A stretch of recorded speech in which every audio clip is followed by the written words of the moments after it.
இணைக்கப்பட வேண்டும் என்று கேட்டு விடைபெறுகிறேன். நன்றி, வணக்கம். मिस कंगना रनावत जी। माननीय अध्यक्ष जी, मैं आपकी धन्यवादी हूँ कि आपने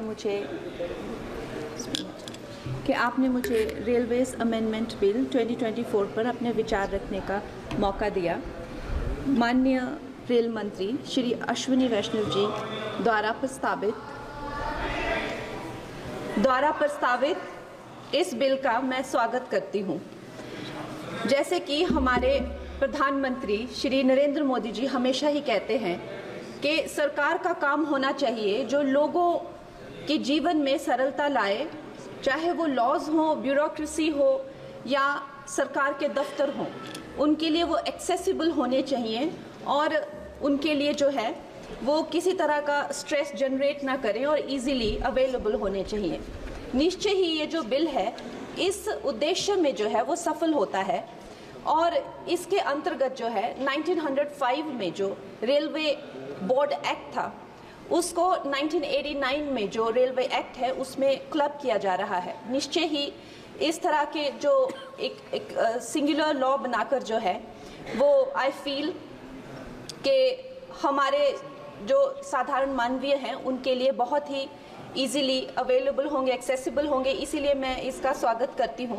और another very important government body railway board, जिसको डायरेक्टली जो कॉर्पोरेट्स के जो हर्डल्स होते हैं, जिसको हमारे प्रधानमंत्री जी हमेशा कहते हैं कि दफ्तरों के चक्कर लगाने या लोगों को एक डेस्क से दूसरे डेस्क भेजना, आई थिंक इससे भी उनको जो है वो छुटकारा मिलता है। ये डायरेक्टली जो है सेंटर के अंडर जो है रेलवे बोर्ड को लिया जा रहा है, इसका भी मैं पूरा स्वागत करती हूँ।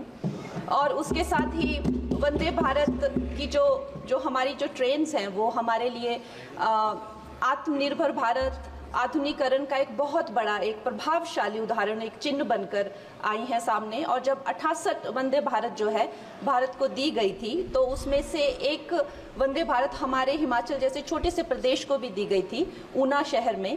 उसके साथ ही मैं जानती हूँ कि हिमाचल बहुत ही एक दुर्गम क्षेत्र है, मगर जिस तरह से हमारी सरकार भारतीय जनता पार्टी जम्मू कश्मीर हो गया या और पहाड़ी इलाके हो गए, उनमें जो है इतने ज़्यादा रेल प्रोजेक्ट्स जो है वो लॉन्च कर रहे हैं, उसी के साथ भी हमें भी हिमाचल के लिए बहुत ज़्यादा जो है वो सर्वेज हो रहे हैं, रेल का बजट मिला है।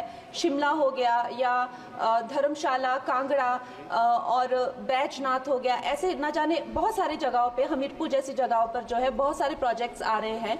लेकिन मैं माननीय मंत्री जी का ध्यान मैं मंडी क्षेत्र की तरफ लाना चाहूँगी। एक्चुअली मंडी क्षेत्र 60 to 70% ऑफ जो हिमाचल का जियोग्राफिक एरिया है वो मंडी क्षेत्र में ही आता है। और हमारा जो क्षेत्र है उसमें अभी तक इस तरह का ना कोई सर्वे हुआ है, ना सुविधा है। अगर हमारे क्षेत्र में अगर चाहे वो सेंट्रल मंडी अगर दिल्ली से जुड़ता है या चंडीगढ़ या चाहे अंबाला जैसी 2-3 जगहों से भी अगर हमें जोड़ा जाए तो हमारे हिमाचल की जो प्रगति और विकास है उसमें हमें बहुत सहायता मिलेगी। और उसके साथ ही मैं बहुत बहुत बधाई देती हूँ हमारे मंत्री जी को for 2024 railway amendment bill. Thank you.